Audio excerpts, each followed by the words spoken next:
A 50-year dream nearing the finish line. The impact of the new I-69 in Indiana. What it means for travel, transportation, and the state's economy. Plus, it's a dog-eat-dog world out there. And the competition is fierce. If we're not in the room, someone else is. Governor Holcomb on the importance of Indiana having a seat at the table, pushing the state's economy forward on the international stage. And since you only get one body, let's fight like hell for it. Lilly going all in at the Olympic Games in Paris. Details on its new global marketing push. Inside Indiana Business is next. From Indiana's business news leader, this is IBJ Media's Inside Indiana Business with Gary Dick, presented by Elevate Ventures, Indiana University, and LIUNA.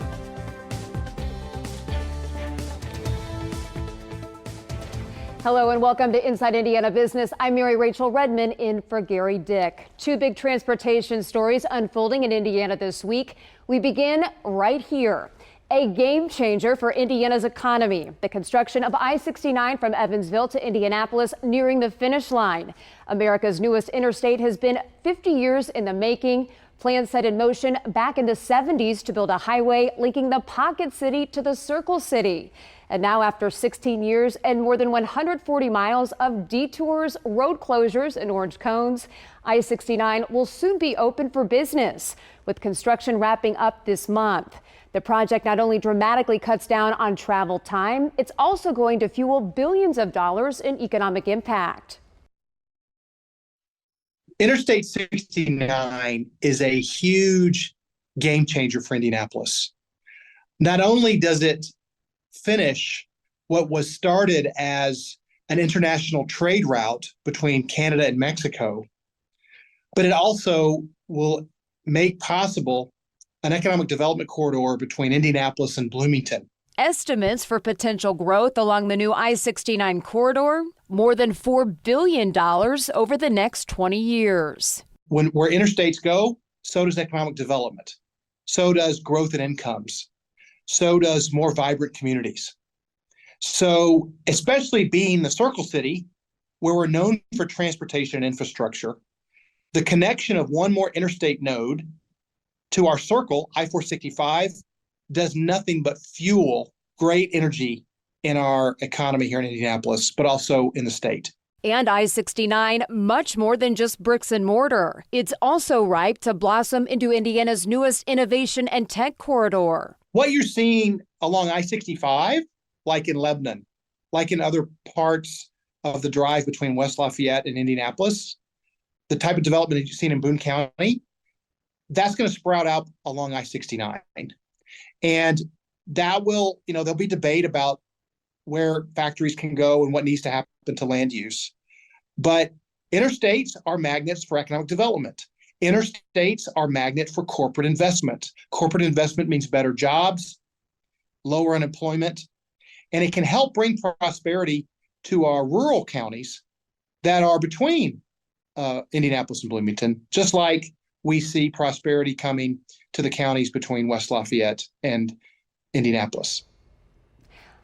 I-69 also extending its reach in southwest Indiana. Construction continuing on the $1.4 billion I-69 Ohio River Crossing project linking Evansville with Henderson, Kentucky. Both states have applied for federal funding for the project with hopes of getting it finished sooner. Just northeast of Evansville, progress to move the Mid-States Corridor project forward. INDOT giving approval for the Tier 2 study of the plan, which is designed to connect I-69 with I-64 through Spencer, Martin, and Du Bois counties.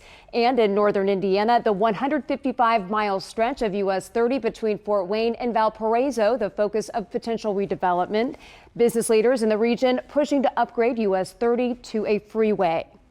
Well, I'm sure most of you have either seen or used a wireless charging pad like the one I have here to juice up the battery on your phone. But what if I told you Purdue University is working on a highway right now that can charge electric vehicles the same way this pad charges a smartphone? Take a look. Purdue engineers teaming up with INDOT to build the first roadway in the country with coils in the pavement that charge electric vehicles as they drive.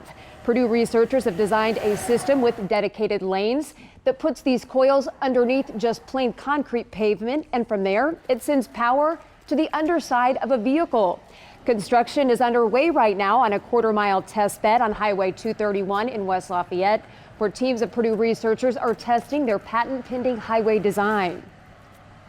This is a one of a kind in the world that we're doing here because it's basically designed to be able to charge fully loaded semi-tractor trailers as they travel down the road at 65 miles an hour, and that has never been done. Why are we doing that? Well, so two of the big barriers to electric vehicle adoption, at least for the public, are range anxiety. Oh my gosh, where am I going to charge the battery on this car? And the second thing is cost. And a lot of that cost in electric vehicles is driven by the size of the battery packs that they have to have in order to get you that 250, 300 mile range. This system, you'd be able to drive your small vehicle down it, and it would be able to charge the battery as you drive over the pavement at speed. So the speed limit here is only 55 miles an hour, but you could go even faster and it would charge the battery. What that allows us to do then is it means that now there's no range anxiety. You don't have to worry about where you recharge. The road's doing it for you as you drive. Secondly, now you can have a smaller battery pack in your car. That's going to reduce the weight of electric vehicles. So it's also going to reduce the cost of electric vehicles. So you can see how it takes two of those high hurdles for electric vehicle adoption, kind of takes them out of play. If all goes well, the hope is to electrify a section of Indiana Interstate within the next 5 years. Indiana infrastructure, manufacturing, and the new economy making headlines both here in the state and abroad. Governor Eric Holcomb sizes up the potential payoff after his recent trade mission to Singapore, and a big name in government back in his home state touring the evolution of EV in Indiana when we come back. U.S. Transportation Secretary and former South Bend Mayor Pete Buttigieg in the Midwest this week, touring Great Lakes ports in Wisconsin and Michigan, a big part of the $36 billion impact of the Great Lakes St. Lawrence Seaway system. The Upper Peninsula ports getting a big chunk of the federal government's $17 billion infrastructure bill. And Buttigieg also made a stop in his home state of Indiana, in Kokomo, which is earning a reputation as one of the state's largest clean energy hubs. Buttigieg toured the Stellantis facility where the company is investing more than $5.5 billion to build 2 electric vehicle manufacturing plants. The project expected to create nearly 3,000 new jobs. Well, attracting manufacturing, defense, and clean energy jobs to Indiana, the main goal of Governor Eric Holcomb's latest overseas trade mission. The governor and a state delegation just back from a trip to Singapore and Australia.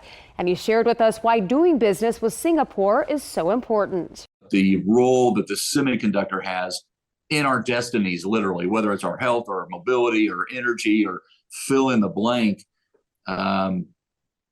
Singapore is a leader. And I could see us developing very close relations with Singapore. And we've been meeting with them, as I mentioned, for a while now. But this is getting real. And it's exciting to think about as we continue to cultivate that semiconductor, that microelectronics ecosystem, whether it be in the Hardtech corridor, whether it be scattered somewhere else around the state of Indiana at one of our university hubs or near one. This will be a strategic partnership for Indiana to be working alongside Singapore. What does success look like, if you could be specific? Sure. Well, I mean, it sounds, again, basic, but first you have to be in the room and develop a trusted, earned relationship. Folks have a world of options to invest. And when they invest hundreds of millions or billions of dollars, they do it with a forever relationship in mind, not a in and out, not a take and go.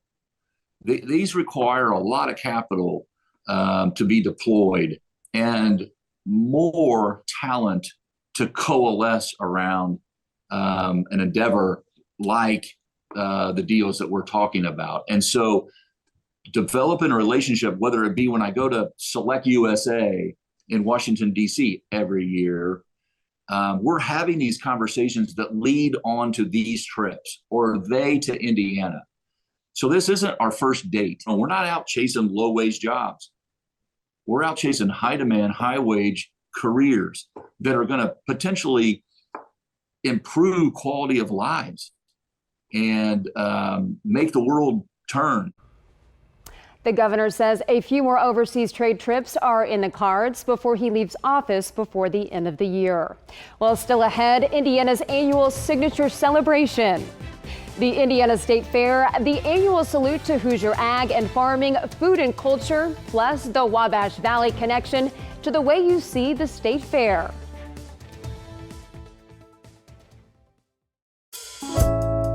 Bloomington, Indiana is the home of the Hoosiers and an excellent place to host your meeting or event.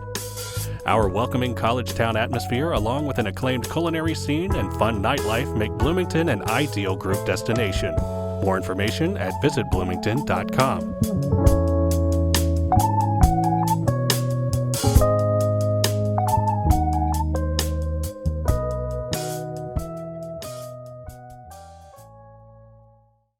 It's that time of year again when people from all corners of Indiana come together to celebrate their Hoosier heritage, the 6th oldest state fair in the country. The Indiana State Fair now underway in Indianapolis. This is where Hoosier agriculture exhibits, music and food like pickled pizza all intersect. The fair is a big revenue generator for Indiana, driving nearly $200 million into the economy. And that number could go up since the fair is staying open an extra day during the week this year, only closed on Mondays, open for business the rest of the week. The Indiana State Fair runs through August 18th. T-shirts, magnets, stuffed animals. This Hoosier company has everything you need to commemorate this year's state fair. It's called the United State of Indiana, and it supplies products for the State Fair gift shop. This year, USI taking a fine art focus, giving magnets, stickers, and more a State Fair twist. We're a vendor ourselves at the fair for many years before we ever started doing the gift shop. So it's a world we know really well, and it lets us make stuff that's interesting. You know, it does not, I don't think our gift shop feels like a typical gift shop because it is very inspired by our weirdness and our creativity and our experience. Each T-shirt is screen printed at USI's print shop in Terre Haute. You can find the gift shop in the Ag Court building as well as the Hoosier Lottery Grandstand. Tabletop gaming's ultimate play taking place this weekend in Indianapolis. This here, Gen Con. Nearly 80,000 gamers in Indianapolis this weekend for the city's largest convention. 4 days of gaming adding up to a $75 million shot in the arm for Central Indiana restaurants, hotels, and local businesses. Gen Con is the biggest tabletop gaming convention in the U.S. Here's what's making news around Indiana. Brought to you by the Indiana Association of Realtors. Indiana's 21,000 realtors. The neighbors you know, the experts you can count on. We begin this week in South Bend, where there's a new push to bring passenger rail service back to a historic building.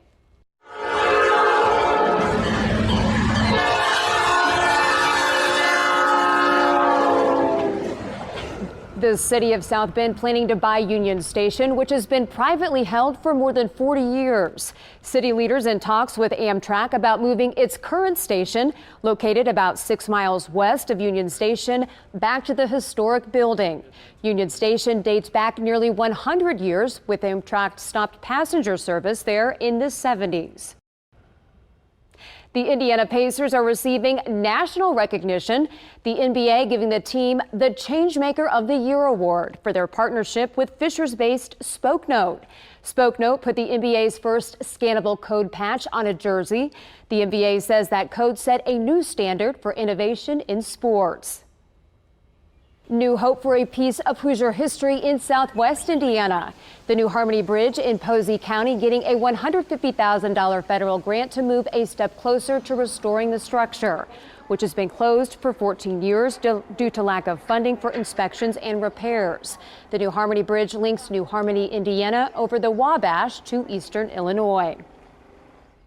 And 5 Indiana-based companies are being recognized for being some of the best places to work for disability inclusion. Old National Bank, Corteva Agriscience, Eli Lilly, and Elevance Health received the highest possible score. Simon Property Group also making the list. Time now for our Eye on Education, brought to you by PNC Bank. Purdue keeping it all in the family, so to speak, when it comes to student housing. A real estate company founded by a Purdue alum is buying 2 student housing complexes near the campus. West Lafayette-based Monzer, owned by Purdue grad Mark Monzer, acquiring the Grant Street Station and South Street Station for $46 million. And it's not the company's first rodeo when it comes to student housing. Monzer has invested more than $250 million in the college housing market just in the last year. And Notre Dame breaking ground on a new women's residence hall on the south side of campus. The project has been funded in large part by Notre Dame alum Thomas Grosjean in honor of his wife Terry. Grosjean Hall is set to open in fall 2026. And coming up, Lilly's new marketing campaign on the big stage at the Olympics. We'll have details. And a Fort Wayne hospital using a new device designed to make drawing blood easier for patients. A look at how it works coming up. Indiana athletes showing up big time at the Olympic Games in Paris. More than 20 athletes representing Indiana as part of Team USA. In fact, 6 swimmers punched their ticket to Paris right here in the capital city inside Lucas Oil Stadium in June. And several of those swimmers, including Carmel's Drew Kibler, Chesterton's Blake Pironi, and Notre Dame's Chris Giuliani, all brought home silver medals. And the U.S. women's basketball team taking a little bit of Indiana with them to Paris. Indy-based leather good maker Howell & Hyde made personalized passport wallets for Team USA players and staff. Howell & Hyde also made bags for USA softball players at the 2021 Olympics in Tokyo. If you've been watching the Olympics, then you've certainly noticed Eli Lilly's big marketing campaign. You know, you only get one body. And since you only get one body, let's fight like hell for it. Lilly's One Body ad playing prominently on TV during the Olympics. Lilly, an official Team USA sponsor for the Paris Games. That's not the only thing fueling potential growth at Lilly this week. Business of Health reporter Kylie Valletta is here with the story. Kylie. That's right, Mary Rachel. Lilly is aggressively moving forward with a drug that can modestly slow down the signs of Alzheimer's. Lilly, a major pharmaceutical player in the Alzheimer's space, with the FDA recently approving the company's new drug, Kisunla, to treat adults with early symptoms of the disease. Lilly now watching closely new research on blood testing for Alzheimer's by primary care doctors, which has shown to be effective, although there are questions over which blood tests work best. A Fort Wayne-based healthcare system is using a new device designed to reduce the number of needle sticks for patients who need blood drawn.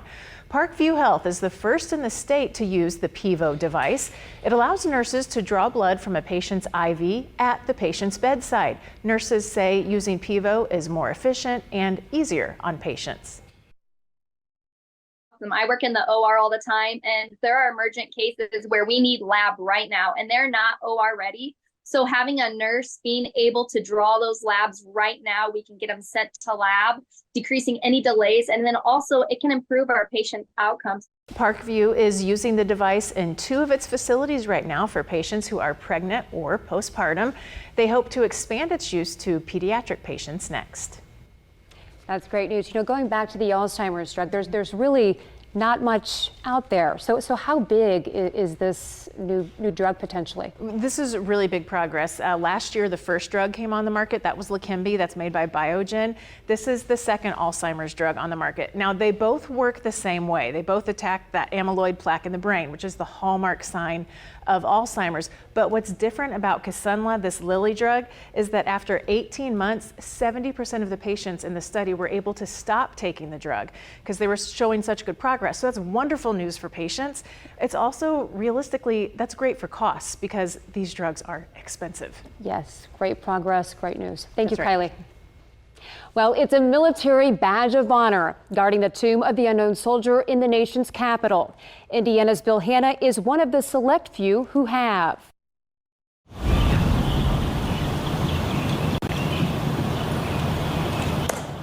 Right, shoulder.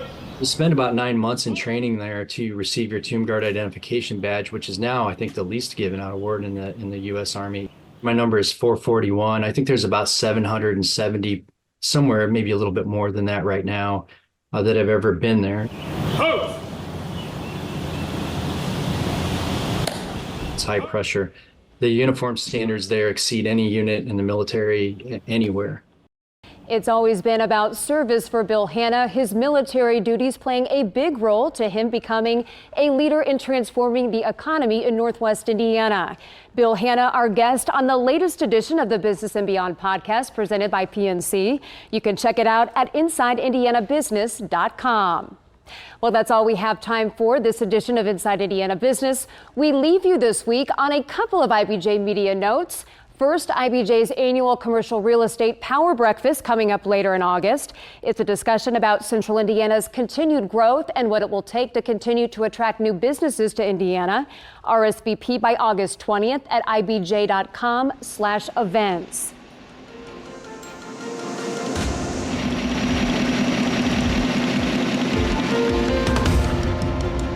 Thank you for listening to the Inside Indiana Business Television podcast. Remember, you can get the latest business news from every corner of the state at InsideIndianaBusiness.com. I'm Gary Dick. Go out and make it a successful week.